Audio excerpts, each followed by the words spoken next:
ಎಲ್ಲ ರೆಸ್ಪಾನ್ಸಿಬಿಲಿಟೀಸು ಆ ಮೂರ್ತಿ ಅಂಕಲ್ಗೆ ಕೊಟ್ಟಿದ್ದೀರಾ. ಅವ್ರು ಯಾವಾಗ ಎಲ್ಲಿ ಏನು ಮಾಡ್ತಾರೆ ಅಂತಾನೆ ಗೊತ್ತಾಗೋದಿಲ್ಲ. ನಾಳೆ ನಮ್ಮ ರಾಜ್ಗೆ ಏನಾದರೂ ಹೆಚ್ಚು ಕಮ್ಮಿ ಆದರೆ ಯಾರು ಜವಾಬ್ದಾರಿ? ಅಮ್ಮ ನೀನು ದಯವಿಟ್ಟು ಹೀಗೆಲ್ಲ ಮಾತಾಡಬೇಡ. ಈ ಥರ ಮಾತು ಕೇಳಿದ್ರೆ ನಂಗೆ ಟೆನ್ಷನ್ ಆಗುತ್ತೆ ಅಂತ ನಿನಗೆ ಗೊತ್ತಿಲ್ವಾ? ಸಾವಿತ್ರಿ ಪ್ಲೀಸ್, ನೀನು ಸಮಾಧಾನ ಮಾಡ್ಕೊ. ಮೂರ್ತಿಗೆ ಬರೋದಕ್ಕೆ ಹೇಳಿದ್ದೀನಿ, ಮಾತಾಡೋಣ. ಆ ಮೂರ್ತಿಯವ್ರ ಹತ್ರ ಸರಿಯಾಗಿ ಕೇಳಿ ತಿಳ್ಕೋಬೇಕು ನಮ್ಮ ರಾಜ್ ಎಲ್ಲಿದ್ದಾನೆ, ಏನು ಮಾಡ್ತಿದ್ದಾನೆ ಅಂತ. ಅದಕ್ಕೆ ಅಂತಲೇ ಬರೋದಕ್ಕೆ ಹೇಳಿದ್ದಾರೆ. ಮಧ್ಯದಲ್ಲಿ ನಿಂದೇನೆ ಬಾವ ಆಲ್ರೆಡಿ ಬೆಂಕಿ ಆಗಿದ್ದಾರೆ. ನೀನು ತುಪ್ಪ ಸರಿಬೇಡ, ನಿಂತ್ಕೊ. ನಿಮಗೇನಾದರೂ ಸಂಕೋಚ ಆದರೆ ನಾನೇನಾದರೂ ಮಾತಾಡ್ಲಾ? ಮೂರ್ತಿ ಅಂಕಲ್ ಹತ್ರ ಸ್ವಲ್ಪ ಸ್ಟ್ರಿಕ್ಟಾಗೇ ಮಾತಾಡಬೇಕು ಅಪ್ಪ. ಧರ್ಮ, ತುಂಬ ಅರ್ಜೆಂಟಾಗಿ ಮಾತಾಡಬೇಕು ಅಂತಲ್ಲ, ಏನು ಮಾತಾಡ್ಬೇಕು ಅಂತ ಕೇಳ್ತಿದ್ಯಾ ಮೂರ್ತಿ? ಏನು ಮಾಡ್ತಿದ್ಯಾ ಮೂರ್ತಿ? ಒಂದೇ ಒಂದು ಕೆಲಸ ಪದೇ ಪದೇ ಮಾಡ್ತಿದ್ಯಲ್ಲ. ಅರೆ ಏನಾಯ್ತು ಧರ್ಮ, ಯಾಕೆ ಇಷ್ಟು ಅಪ್ಸೆಟ್ ಆಗಿದೆಯಾ? ಸುಶಾಂತ್ ಸೇಫ್ ಆಗಿದ್ದಾನೆ ಅಂತ ಹೇಳಿದೆ, ಲೊಕೇಶನ್ ಚೇಂಜ್ ಮಾಡಿದ್ದೀನಿ ಅಂತ ಹೇಳಿದೆ. ಆದರೆ ಸುಶಾಂತ್ ಎಲ್ಲಿದ್ದಾನೆ ಅಂತೇಳಿ ಪೊಲೀಸ್ನವರೇ ಮನೆಗೆ ಬಂದು ನಮಗೆ ಹೇಳೋ ಹಾಗಾಯ್ತು.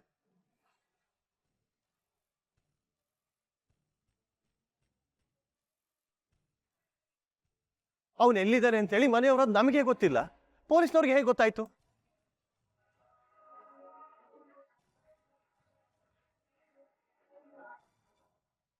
ಸುಶಾಂತ್ ಎಲ್ಲಿದ್ದಾನೆ ಅಂತ ಪೊಲೀಸವ್ರಿಗೆ ಗೊತ್ತಾಯ್ತಂತ? ಎಲ್ಲಿದ್ದಾನೆ ಅಂದ್ರು? ಕಾರವಾರ.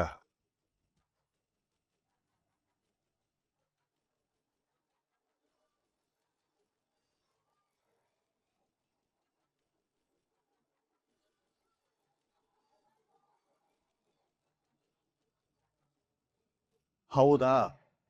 ಕಾರವಾರದಲ್ಲೇ ಇದ್ದಾನಾ? ಅದು ಹೌದು. ಏನು ಮೂರ್ತಿ ನೀನು ಹೌದು ಅಂತ ಇಷ್ಟೊಂದು ಈಸಿಯಾಗಿ ಹೇಳ್ತಿದ್ಯಾ?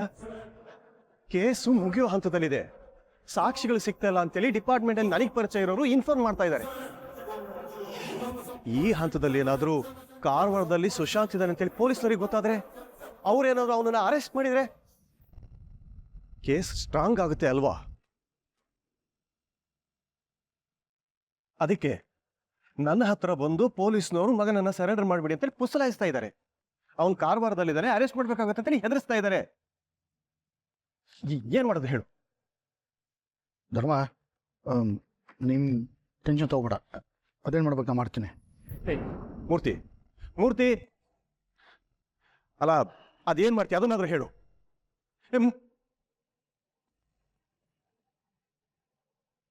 S, this is the time. Murthy uncle ಇವಾಗ ಇದೇ ವಿಷಯಕ್ಕೆ ಯಾರನ್ನ ಮೀಟ್ ಮಾಡ್ತಾರೆ, ಅವ್ರು ಯಾರನ್ನ ಮೀಟ್ ಮಾಡ್ತಾರೆ, ಎಲ್ಲಿಗೆ ಹೋಗ್ತಾರೆ ಅಂತ ಇವತ್ತೇ ತಿಳ್ಕೋಬೇಕು.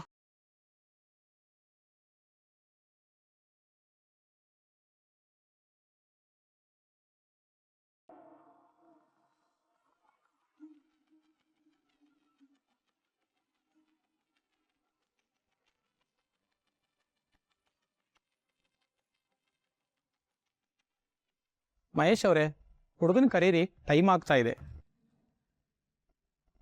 ಅಳಿಯಂದ್ರೆ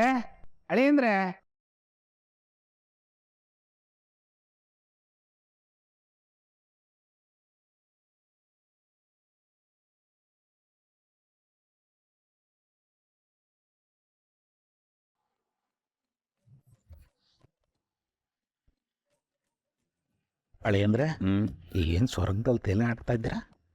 ಎಂಗೇಜ್ಮೆಂಟ್ ಅಲ್ವಾ ಮಾವ, ಅದಕ್ಕೆ ಒಂಚೂರು. ಮಾವ ಥ್ಯಾಂಕ್ ಯು ಮಾವ. ನಾನೇನೋ ಬಂದು ಕೇಳ್ಕೊಂಬಿಟ್ಟೆ, ನೀವು ಅದಕ್ಕೆ ತಕ್ಕಂತ ಇವತ್ತು ಎಂಗೇಜ್ಮೆಂಟ್ ಮಾಡಿಸ್ತಾ ಇದ್ದೀರ. ಇದು ನನ್ನ ಬಹುದಿನದ ಕನಸು. ಖುಷಿ ಆಯಿತು ಮಾವ. ಖುಷಿಗೆ ಜಾಸ್ತಿ ತಗೊಂಡಿಲ್ಲ ತಾನೆ? ಇಷ್ಟಿಷ್ಟೇ ತಗೊಂಡೆ. ಇಷ್ಟಿಷ್ಟೇ? ಭಾಳ ಪಂಟ್ರಿದೆಯಾ ನೀವು. ಇಷ್ಟಿಷ್ಟೇ ತಗೊಂಡ್ರೆ ಇಷ್ಟ ಹೆಂಗೆ ಆಗ್ತಾಯಿತ್ತು? ಎರಡೇ ಕೊಟ್ರೆ ಹೇಳೋದು ಮಾವ, ಇನ್ನೆರಡು ಕೊಟ್ರೆ ಒಳಗಿದೆ. ಸದ್ಯ ಎಂಗೇಜ್ಮೆಂಟ್ ಇದೆ ಅಂತ ನೆನಪಿದೆಯಲ್ಲ, ನನಗೆ ಖುಷಿ ಆಯಿತು. ಅಳಿಯಂದ್ರೆ ಇದ್ಯಾಕೆ ನಿಂತ ಇದ್ದೀರಾ? ಬಂದು ಕೂತ್ಕೊಳ್ಳಿ. ಅಯ್ಯೋ ಅಳಿಯಂದ್ರೆ ನಿಮ್ಮದೇ ಎಂಗೇಜ್ಮೆಂಟ್ ಇವತ್ತು, ಬನ್ನಿ ಕೂತ್ಕೊಳ್ಳಿ. ಬಲಗಡೆ ಬಲಗಡೆ. ಹ್ಞೂ ಇವನೇನ ಹುಡುಗ? ಅದೇ ಹೇಗೆ ಡೌಟಾ? ಪ್ರಾರಂಭ. ಅಕ್ಕ, ನನ್ನ ಅಳಿಯನ ಮುಖದಲ್ಲಿ ಅದೇನು ಕಳೆ, ಏನು ಲಕ್ಷಣ, ಪಳಪಳ ಅಂತ ಹೊಡಿತಾ ಇದ್ದಾನೆ. ಅವನಿಗೇನೋ ಸಂತೋಷವಾಗಿ ಲಕ್ಷಣವಾಗೇ ಇರ್ತಾನೆ. ಎಷ್ಟೇ ಆಗಲಿ ನನ್ನ ಮಗ ಅಲ್ವಾ? ನಿಮ್ಮ ಕಡೆಯವ್ರು ಯಾವ ಲಕ್ಷಣದಲ್ಲಿದ್ದಾರೆ ಒಂಚೂರು ನೋಡು. ಲಕ್ಷಣ ಇಲ್ಲ, ಅವಲಕ್ಷಣ ಇಲ್ಲ ಕಣಕ. ಹೇಗಿರ್ಬೇಕು ಹಾಗೇ ಇದೆ. ನೀನೇನು ತಲೆ ಕೆಡಿಸ್ಕೋಬೇಡ. ಗ್ರಾಹಕತೆಗಳು ಕೂಡ್ಲಿಲ್ಲ ಅಂದ್ರೂ ನಾನೇ ಕಾರ್ಕೊಂಬಂದು ಕೂಡಿಸ್ಬಿಡ್ತೇನೆ. ಮಹೇಶ್ ಅವರೇ, ಹುಡುಗಿನ ಕರ್ಕೊಂಡು ಬನ್ನಿ, ಟೈಮ್ ಆಗ್ತಾ ಇದೆ. ರೇವತಿ, ಕೇಳಿಸ್ತು ಅನ್ಕೋತೀನಿ.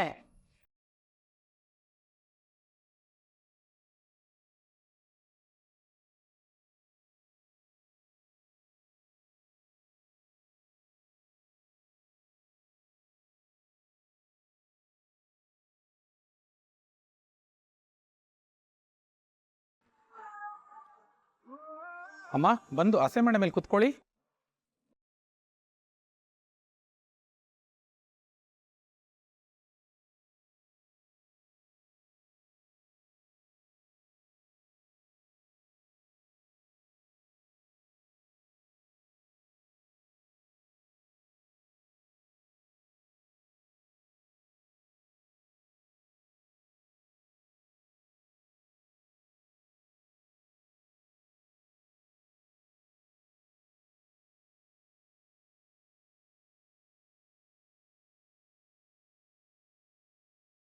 ಗಂಡು ಹೆಣ್ಣು ದೇವ್ರಿಗೆ ನಮಸ್ಕಾರ ಮಾಡಿ.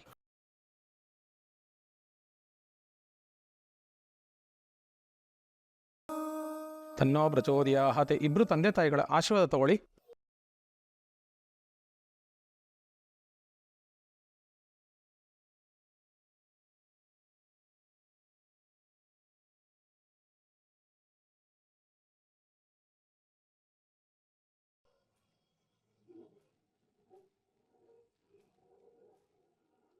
ಮರ ಎಷ್ಟು ಗಟ್ಟಿ ಇದೆ ಅಂತ ತಿಳ್ಕೊಬೇಕು ಅಂದ್ರೆ ಬೇರ್ ಹೇಗಿದೆ ಅಂತ ತಿಳ್ಕೊಬೇಕು. ಇವತ್ತು ಬೇರ್ನ ಹುಡ್ಕೊಂಡೇ ಹೋಗ್ತಿದ್ದೀನಿ.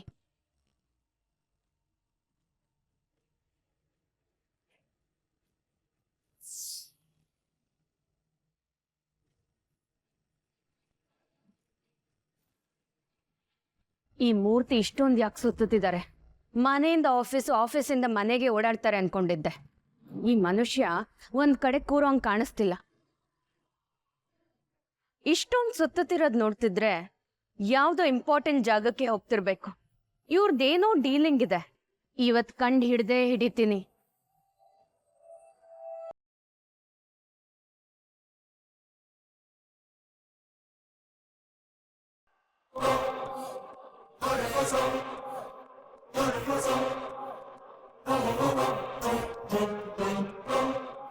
ನನಗೆ ಚಳ್ಳೆ ಹಣ್ಣು ತಿನ್ಸಕ್ ನೋಡ್ತಿದ್ಯಾ?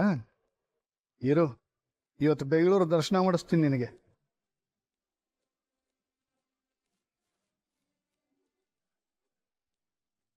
ಮೂರ್ತಿ ಇಲ್ಲೇ ನಿಲ್ಲಿಸ್ತಾರೆ ಅನ್ಕೊಂಡ್ರೆ ಮತ್ತೆ ಹೊರಟ್ಬಿಟ್ರಲ್ಲ. ಇದ್ ಯಾವ ಏರಿಯಾದಲ್ಲಿ ಓಡಾಡ್ತಿದ್ದೀವಿ?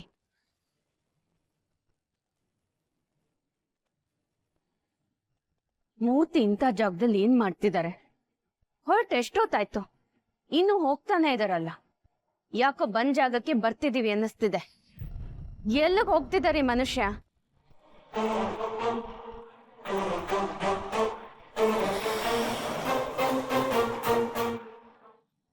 ಮತ್ತೆ ಇಲ್ಲಿ ನಿಲ್ಸ್ಕೊಂಡ್ರಲ್ಲ.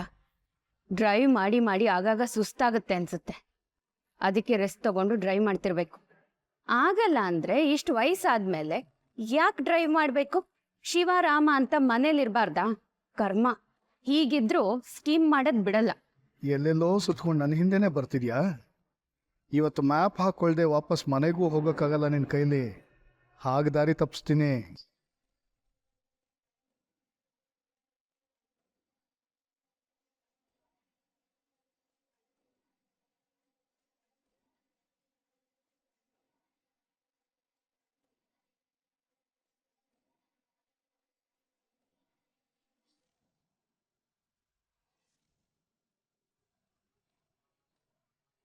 ಬೈಕ್ನಿಂದ ಕೆಳಗಡೆ ಇಳಿದಿದ್ದಾರೆ.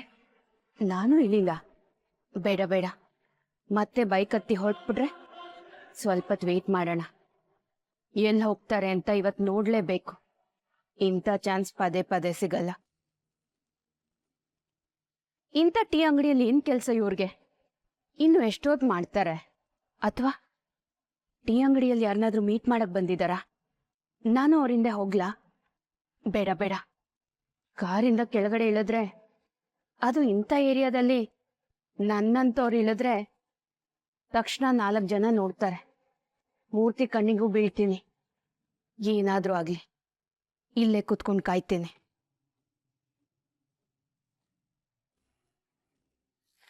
ಏನ್ ಮಾಡ್ತಿದ್ದೀರಾ?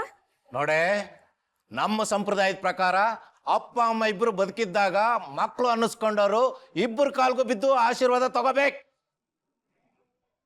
ಆದ್ರೆ ನಿನ್ನ ಮಗಳು ನಿನ್ನ ಕಾಲಿಗೆ ಮಾತ್ರ ಬಿದ್ದು ಆಶೀರ್ವಾದ ತಗೋತಾಳೆ ಅಂದ್ರೆ ನಾನಿದ್ದು ಈ ಮನುಷ್ಯನ್ ಕಾಲಿಗೆ ಬಿದ್ರೆ ಒಳ್ಳೇದಾಗ್ಲಿ ಅಂತ ಆಶೀರ್ವಾದ ಅಂತೂ ಸಿಗಲ್ಲ.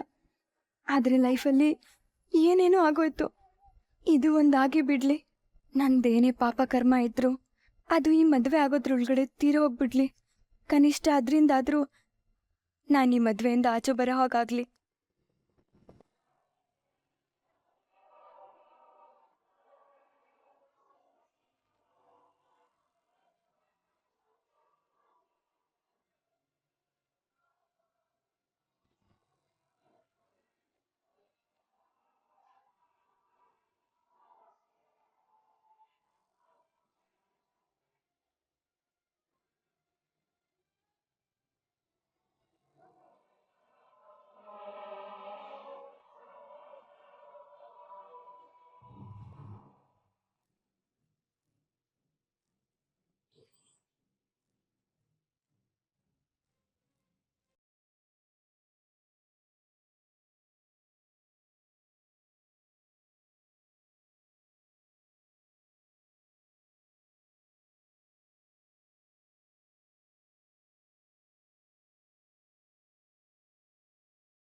ನೋಡ್ದ, ಅವತ್ತು ಹೇಳಕ್ಕೆ ಮೊದಲೇ ಕಾಲಿಗೆ ಬಿದ್ದಿದ್ದಿದ್ರೆ ಇವೆಲ್ಲ ಆಗ್ತಾನೇ ಇರಲಿಲ್ಲ.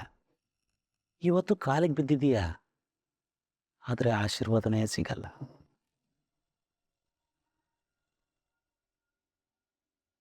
ನೀನು ಈ ಮನೆಯಿಂದ ತೊಲಗಿದ್ರೆ ಸಾಕು.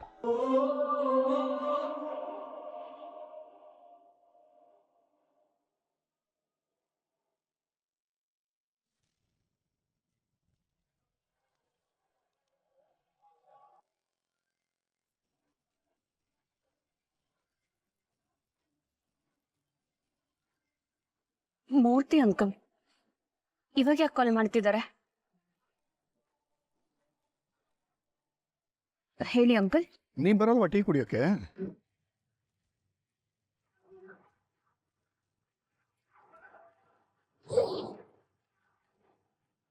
ವಾಟ್?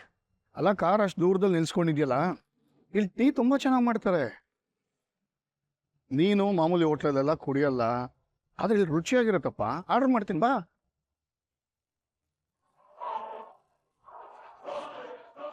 ಅಂದ್ರೆ ನಾನ್ ಬರೋದ್ನ ಮೂರ್ತಿ ಅಂಕಲ್ ನೋಡಿದ್ದಾರೆ ಅಂತಾಯ್ತು. ಯಾವಾಗ ನೋಡಿದ್ರು? ಮನೆಯಿಂದಲೇನಾ?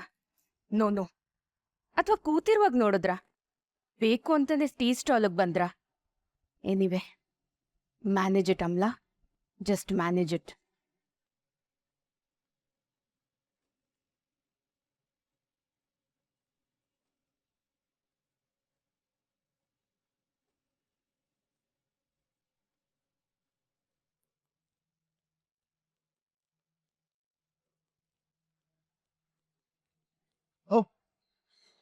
ಬಾ ಅಮ್ಲ, ಟೀ ಹೇಳ, ರುಚಿಯಾಗಿರುತ್ತೆ. ಆದರೆ ಅದು ಈ ಕಡೆನೆ ಪಾಸ್ ಆಗ್ತಿದ್ದೆ, ಸ್ವಲ್ಪ ಬ್ಯಾಂಕ್ ಕೆಲಸ ಇತ್ತು. ನಾನು ಬಂದಿದ್ದು ನೀವು ಆಗಲೇ ನೋಡಿದ್ರಾ? ವೇಷ ಹಾಕಿದವರು ನಾಟಕ ಮುಗಿದ ಮೇಲೆ ಅದೇ ನಾಟಕದ ಡೈಲಾಗ್ ಹೇಳಬಾರ್ದು. ನಾಟಕ ಮುಗಿದ ಮೇಲೂ ಅದೇ ಮಾತುಗಳನ್ನು ಆಡ್ತಾ ಇದ್ರೆ ಜೀವನನೇ ನಾಟಕ ಆಗೋಗುತ್ತೆ. ನೀನು ಯಾಕೆ ಇಲ್ಲಿದೆಯಾ ಅಂತ ನನಗೆ ಗೊತ್ತು. ನಾನು ಯಾಕೆ ಇಲ್ಲಿಗೆ ಬಂದೆ ಅಂತ ಇಷ್ಟೊತ್ತಿಗೆ ನಿನಗೂ ಗೊತ್ತಾಗಿರುತ್ತೆ. ಸೊ ವಿಷಯಕ್ಕೆ ಬರೋಣವಾ?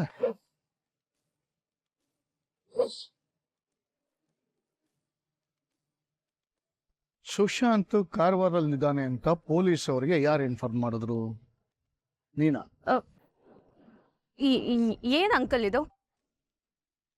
ಎಲ್ಲ ನನ್ನ ತಲೆ ಮೇಲೆ ಹಾಕ್ತಿದ್ದೀರಾ? ಸುಶಾಂತ್ ಕಾರವಾರಲ್ಲಿದ್ದಾನಂತೆ ನನಗೆ ಹೇಗೆ ಗೊತ್ತು? ನೀವೇನ್ ನನಗೆ ಹೇಳ್ತೀರಾ? ಮತ್ತೆ ಅವನು ಕಾರವಾರದಲ್ಲೇ ಇದ್ದಾನೆ ಅಂತ ಅಷ್ಟು ಖಚಿತವಾಗಿ ಪೊಲೀಸರು ಹೇಗೆ ಹೇಳಿದ್ರು? ನನಗೇನ್ ಗೊತ್ತ ಅಂಕಲ್?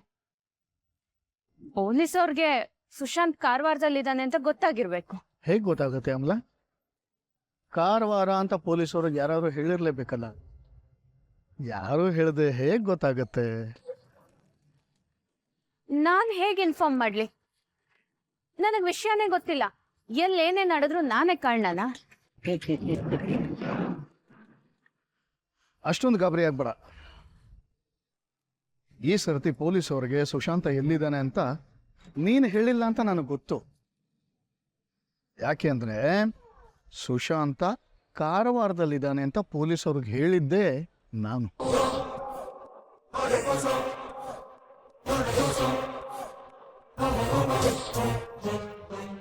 ವಾಟ್? ನೀವ್ ಇನ್ಫಾರ್ಮ್ ಮಾಡಿದ್ರಾ? ಸುಶಾಂತ್ ಕಾರವಾರದಲ್ಲಿದ್ದಾನೆ ಅಂತ ಪೊಲೀಸ್ ಅವರಿಗೆ ಚುಚ್ಚಿಕೊಟ್ಟಿದ್ದೆ ನಾನು. ಆದ್ರೆ ಮಜಾ ಏನ್ ಗೊತ್ತಾ? ಸುಶಾಂತ್ ಕಾರವಾರದಲ್ಲಿ ಇಲ್ಲ.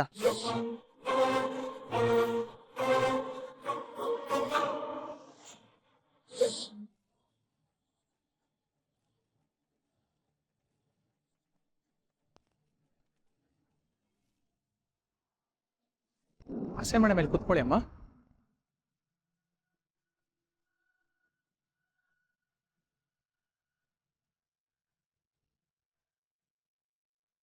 ಅಳಿ ಅಂದ್ರೆ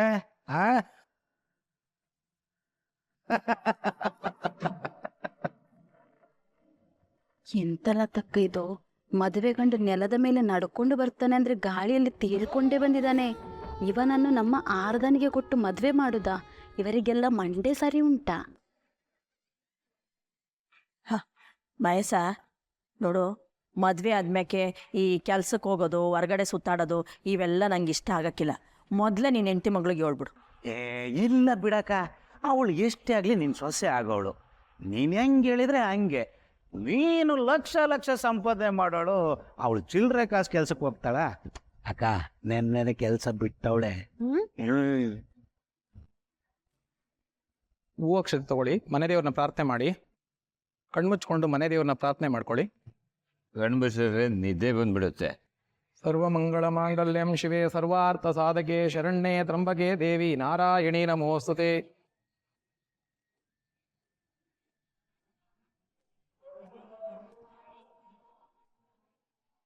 ಏನು? ರಾಜ್ ಕಾರವಾರದಲ್ಲಿಲ್ವಾ? ಇಲ್ಲ ಅಂತ ಹೇಳಿದ್ನಲ್ಲ. ಯಾಕೆ? ಅವನು ಕಾರವಾರದಲ್ಲೇ ಇದ್ದಾನೆ ಅಂತ ನೀನೇ ಏನಾದರೂ ಅಂದ್ಕೊಂಡ್ಬಿಟ್ಟಿದ್ದ? ನಾನು ಯಾಕೆ ಅನ್ಕೊಳ್ಳಿ? ರಾಜ್ ಎಲ್ಲಿದ್ದಾನೆ ಅಂತ ನನಗೇನು ಗೊತ್ತಿರುತ್ತೆ? ಯಾಕಮ್ಲ, ಯಾಕೆ ಬೇಕು ನಿನಗಿದೆಲ್ಲ? ಯಾವುದು? ಯಾಕೆ ಬೇಕು? ಏನು ಹೇಳ್ತಾ ಇದ್ದೀರಾ?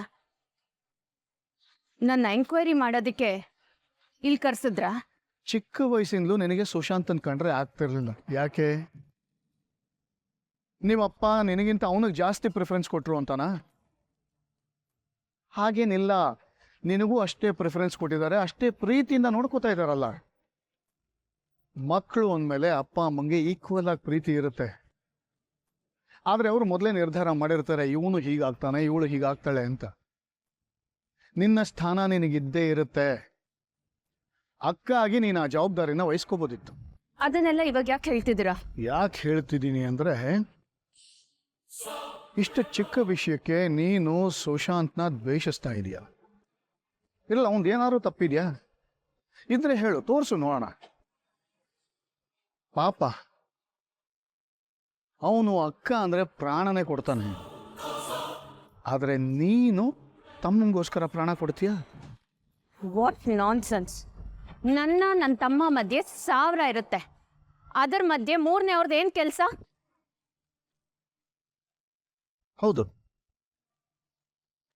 ಮೂರನೆಯವರು ಬರಬಾರ್ದು.